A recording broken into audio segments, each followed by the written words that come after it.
नमस्कार दर्शकों, LPR entertainment में आप सभी का स्वागत है। आज हम जानेंगे एलपी राठौर जी से कि आने वाले समय में बीमारियों का पता कैसे चलेगा। तो राठौर जी आप बताइए। नमस्कार। नमस्कार नमस्कार सरोजनी जी।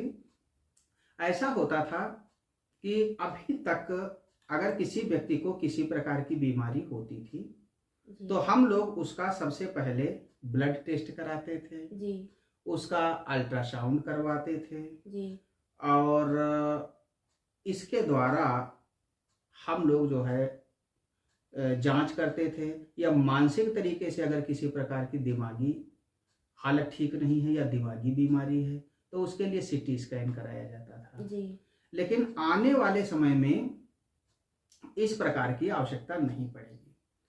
हम लोग आवाज के द्वारा ही, यानी जो व्यक्ति बीमार है उसकी आवाज को अगर हम सुनेंगे तो आवाज के द्वारा ही पता चल जाएगा कि इस व्यक्ति को कौन सी बीमारी है। जी, अमेरिका की Florida university health wise centre ने हाल ही में एक स्टडी की है।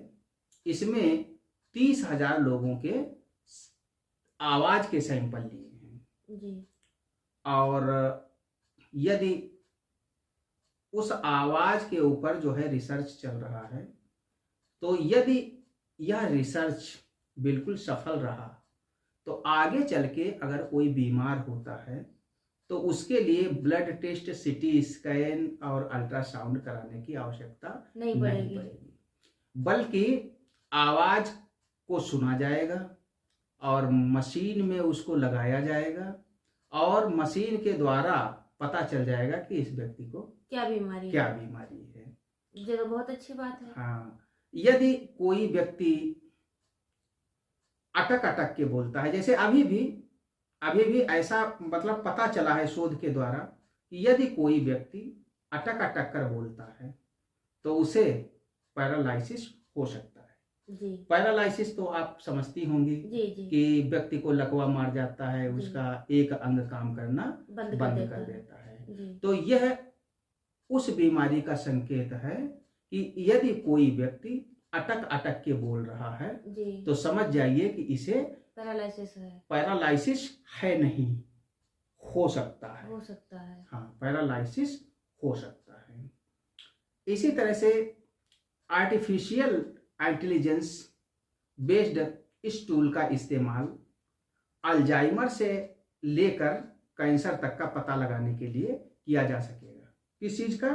जो हम लोग डाटाबेस तैयार कर रहे हैं, यानी विभिन्न प्रकार के लगभग 30,000 लोगों की आवाज को जो रिकॉर्ड किया जा रहा है, तो यह जो है इसका जो डाटाबेस है, हाँ, रिसर्च चल रहा है। इसका जो है डाटाबेस जो है उसका जब इस्तेमाल किया जाएगा तो अल्जाइमर से लगा करके कैंसर तक का इस डाटाबेस के द्वारा पता लगाया जा सकता है। जी।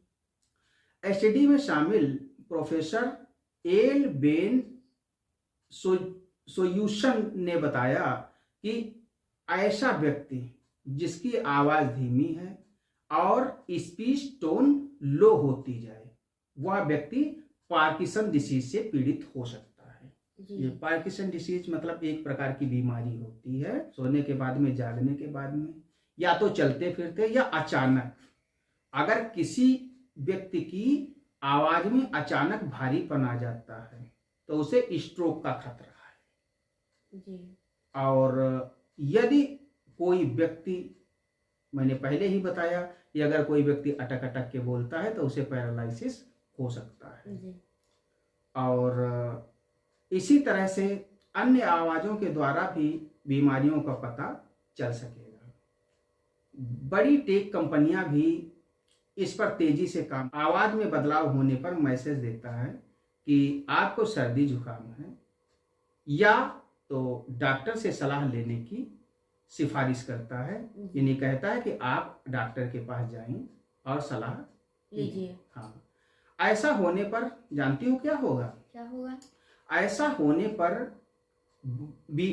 यानी अगर आपको कोई बड़ी बीमारी होने वाली है तो जब आप डॉक्टर से कंसल्ट करेंगे तो आपको इसकी जानकारी पहले ही मिल जाएगी। जी और जब समय से पहले ही बड़ी बीमारी की जानकारी मिल जाएगी तो आप इसका इलाज भी समय से करा सकते हैं जी और आने वाले भारी संकट से मुक्ति पा सकते हैं। जी ऐसे ही शोधकर्ताओं की एक टीम ने लगभग 5 क्षेत्रों से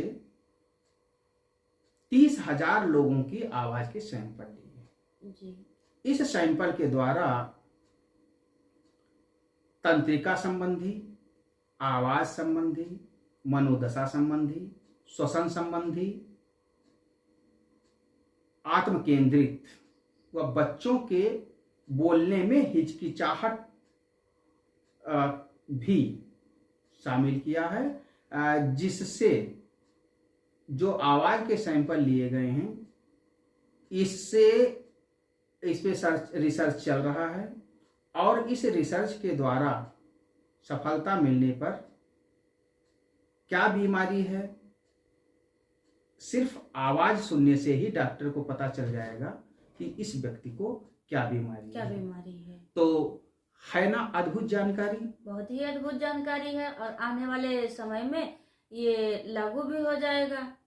हाँ, भविष्य में अगर हमारे शोधकर्ताओं के शोध सफल हुए तो इस प्रकार से जो है भविष्य में ये जो विभिन्न प्रकार की जांचें कराई जाती हैं हमें इन जांचों की आवश्यकता नहीं पड़ेगी और ज्यादा खर्चा जो जांचों के ऊपर खर्च होता है वो भी बच जाएगा और बीमारी वो भी पता चल जाएगी और सही से उसकी इलाज भी हो जाएगी। हाँ, क्योंकि पहले से ही पता चल जाएगा और पता चलने के बाद में उसका समय से इलाज कराया जा सकता है और परिवार में होने वाले जो हम लोगों के सामने दिक्कतें आती हैं उनसे भी हम लोगों को निवारण मिलेगा, उनसे भी हम लोगों को राहत मिलेगी। तो आज की जानकारी बस इतनी ही। दर्शकों नमस्कार।